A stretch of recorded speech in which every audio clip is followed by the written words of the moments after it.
Good morning, traders. It is Monday, June 1st, 2015, 8:02 a.m. Chicago time. Beginning of the month, derivatives trading involves substantial risk of loss and is not suitable for all investors. Past performance is not indicative of future results. Fairly light news flow overnight.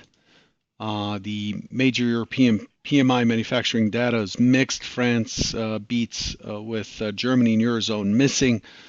Overall shows a bumpy and fragile growth environment. European equities paired opening gains, slight push up on the open, and then continue to remain cautious over the Greek situation, with the euro also succumbing to a little bit of weakness. We might get a chance to look at the euro today. Very important week for the Greeks, um, as the May 31st deadline that Greece imposed on itself for an agreement has come and gone, and the June 5th IMF payment deadline is approaching very quickly. Lots going on there, but as far as I'm concerned as a trader, it's mostly noise. Shanghai Composite Index up 4.7%, trading in the black and further easing expectations, mostly underlined by a disappointing HSBC manufacturing PMI number. Came in at 49.2 versus 49.1 expected. This marks a third consecutive month of contraction in manufacturing in China. There are some very vague there's some vague speculation, I guess, over social media that a Greek accord could be announced as soon as today.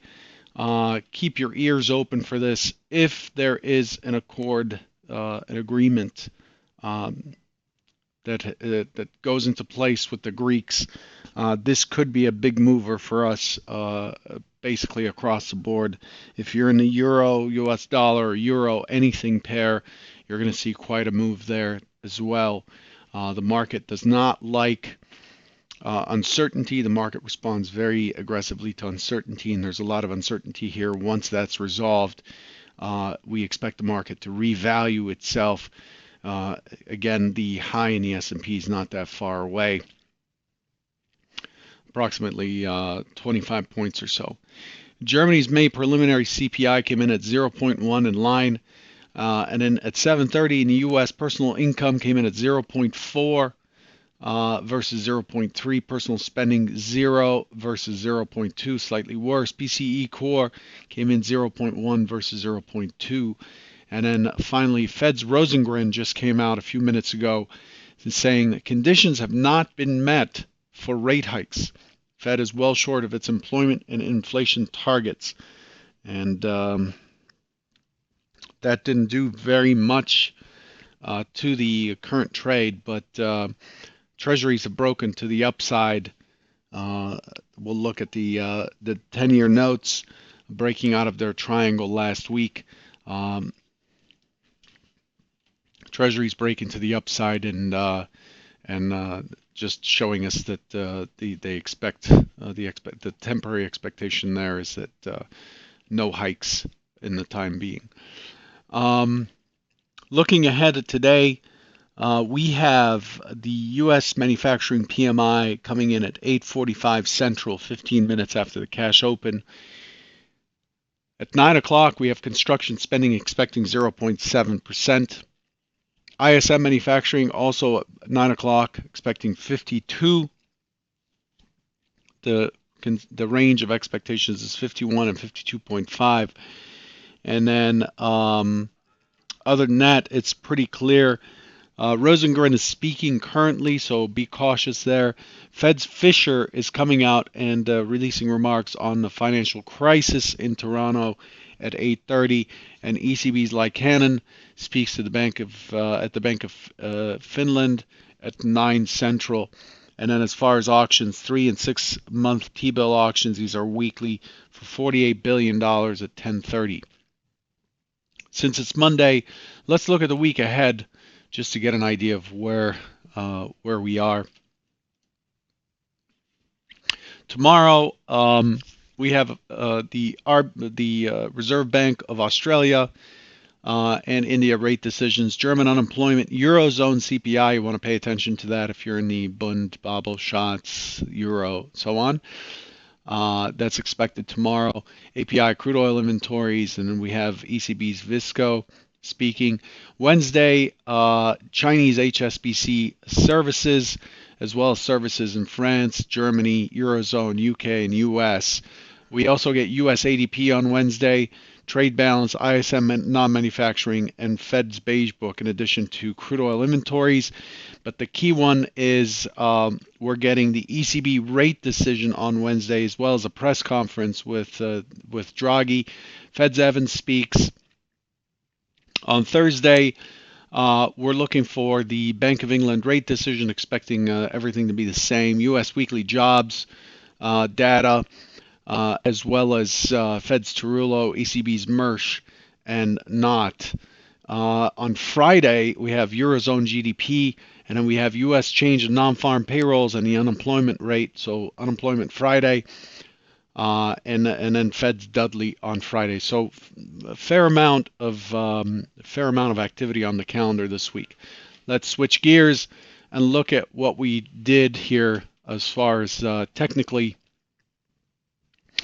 Last week, we basically dropped from our 5-day consolidation zone. From the week before that, we dropped. We took that back, and we've basically created this this balance zone that's lower. So we went from the balance zone up here. Hang on, let's bring this forward, and let's color it different.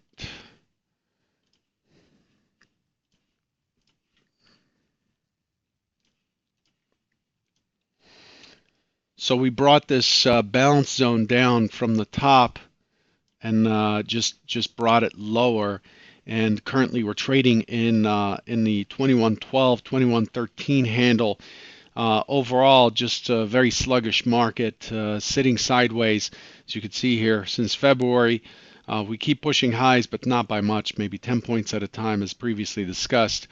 Nothing to write home about. However, looking at last week after the reopen on Tuesday after Memorial Day, essentially we had two completely balanced days with the top 24 quarter holding us down. This is the point of control of the upper balance here, 24 quarter. That was the lid. That was the cover on last week's action. We went right to it at 24 quarter on Wednesday, sideways on Thursday, and then slightly down to sideways on Friday. Friday one ticked Wednesday's low and almost got to its next target. So what we've done is when you look at this profile here, let's make it solid so we can see it. When we look at this profile here, all we did is we traded to the next point of control, down to this point of control, and then we broke through on Friday. We broke through the MCLVN at 2108. Remember, I had mentioned that as a key level, and we almost got to the next high volume node at 2101.50 and settled down there. Friday's close was fairly weak. If my guess coming into today would have been a lower low towards 2101.50. Could not quite get there. 2104 is the low of the session. But overall, as I extend Friday's profile, or last week's profile, to include Friday, we have 2113 as the key price in this area, and that's where we are now. So what does that mean to us? It means we're opening right in the noise. It's just, I hate to say it, but it's just more of the same. We're looking for balance today. We're looking for chop. Not expecting anything drastic to happen from today. The targets are above 21, 24, 25, and then 21, 27, and then below 2101.50 and 2094.50. And it's pretty much a coin toss right now as to which way it's likely to go. It still hasn't really pulled back enough. What we have here is we have a drop from last Tuesday, right after Memorial Day, that was taken back very aggressively, and the expectation was for it to consolidate the following day and then to continue to 27 and to new highs. It has not been able to do that, and so what we have is balance, which means that it may not have pulled back low enough to entice buyers to step in and commit more money into the market. And so, to me, the probability of a rotation down is still wide open. Although you cannot discount the fact that we have had a pullback, and we're not letting go of the highs either. So to me, today looks like a very choppy day unless news comes out. I'm keeping a very close ear to my news feed and anything to do with Greece. A lot of the movement last week was based on Greece and with the IMF versus the ECB versus so on.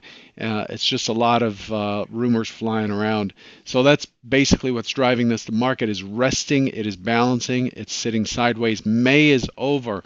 So now we want to see if sell in May and go away will fail again this year as it has over the last couple of years. So here we are in June, and we're on the upper end of the range. Are we going to sit here and chop all day? Anything above 21.15, if you look at 21.15 from Friday, that was the pullback top, and then it's pretty thin above there, and then we still have this naked point of control at 21.19. So to me, if it starts to push up above 21.13 and starts gunning for this high, I'm looking for 19 and I'm looking for 24 and a quarter, although I don't have high hopes.